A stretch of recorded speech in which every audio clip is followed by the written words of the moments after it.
What's up, guys? Welcome back to the Project 54 movement. This is your host, Steve Pedroza.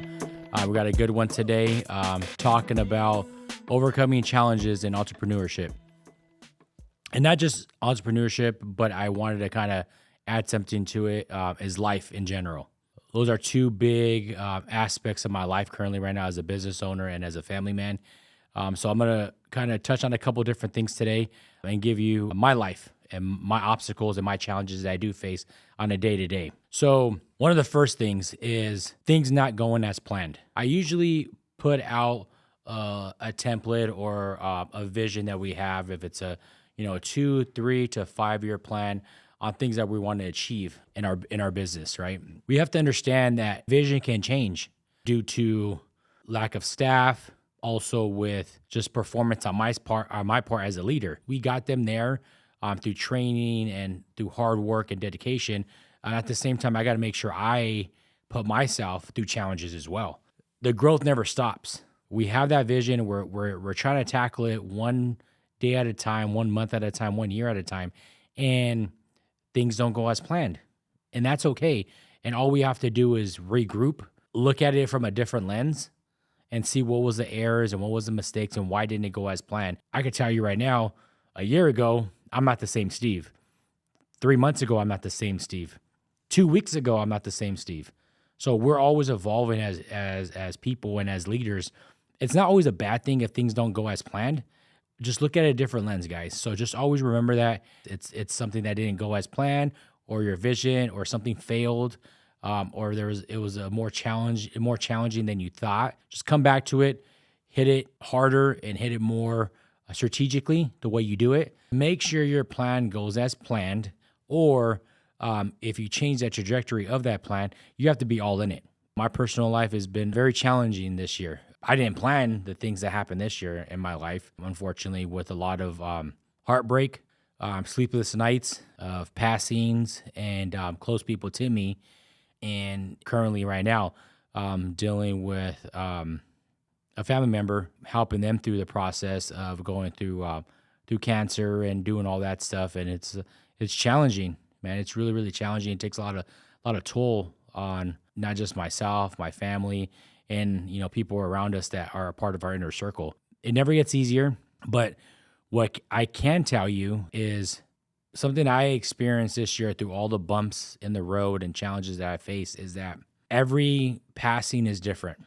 From the beginning of the year, I have a really good family member pass away. I was ready for that, and not saying I was ready for that passing. Of course, no one's ready for it, but mentally and physically, I was at a point in my life where I was able to endure that, and kind of help out people around us and be able to help them through that process, right? And then from that to my wife's grandmother, that was very challenging. Living with us for several years and taking care of an elderly lady. It's very rewarding, to be able to take care of somebody and making sure that they're fed, they're well taken care of, they have a roof over their head, all that stuff, and just put a smile on their face on a day-to-day, so that bring a lot of joy to me. When that passing happened, at the same time, finding out that my mother-in-law was diagnosed with cancer, at the same time, right? So that was a 2-for-1 special. God puts things in our path for a reason, for us to get to that next level. And for me, I used it as fuel to keep on preparing myself to be just a better person. And I think just to be able to pour into other people and pour into my family, and just to be able to be that foundation for everybody around me. From there, going into months later, I endured a really good friend of mine passing away. My friend George. We kind of disconnected throughout the years, with life and things like that. But we always had a really good connection with each other, and I think it was an eye opener when I found out he passed away, and being a pallbearer at his funeral kind of hit me in a different spot as well. I'd never been a pallbearer before, and that kind of I don't know how you explain this. I would say like really a piece of me was ready to grow, so that old version of Steve went away as well. carrying your friend to his graveside was kind of different for me. But just how I said, like every death is different, and those are the challenges that I continue to fight, and the demons I continue to battle through. Now, with my mother-in-law having cancer and going through the situations that our family is currently going through right now, that's challenging, man. That's really really challenging. She is currently in the hospital right now. There's people out in the world every day. They pray that they wake up to a meal. They pray that they wake up to clean water. They pray that they just get to wake up. Sometimes we take that for granted. So I just want to try to be the best version of Steve that I can be. It's been a long season, and we haven't passed it yet. And I have to understand that it's a process. I'm looking at it in a way where I'm blessed that I'm going through this. I don't think it's harsh, but I just really think I'm blessed that I'm going through this, because life's very funny, but I think God always has a plan on the way for my life, for me. The whole meaning of Project 54, is building something from scratch. I'm building myself back up to a new version, and I have to endure great pain. I'm not leaving no rock unturned. I am dialing as much as I can, and it's a process. It's not gonna happen overnight. It's not gonna happen within months. It might even not happen within years. But I can guarantee you that I'm gonna be the best version of myself, day in and day out. You have to be able to be super, super uncomfortable to hit super, super high levels. I was just talking to one of my colleagues this morning, and talking about going to networking events and going to functions where I was the youngest guy in the room, had no college behind me, just work. And people were asking me, where I graduated college from, where'd I go here. And these people were at like some Ivy League. And I'm over here with 12th grade education and a little bit of junior college behind me. But a lot of it was just hard work and dedication that got me to be in that room, and I felt very uncomfortable. But I didn't let it dictate my outcome. I did not let it change my path of what I wanted to do. Any situation that you guys could put yourself in, it might be a little uncomfortable at first because you might not be used to that situation or those people or that environment. Do it. It's going to be the best thing for you, man. I can guarantee you, you continue putting yourself in those environments, and you continue to absorb all that information and be open-minded.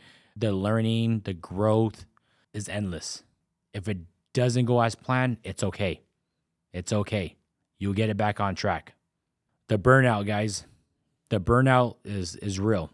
It's not easy, keeping on track of making sure you're eating healthy, you're working out consistently, and making sure your mindset is good.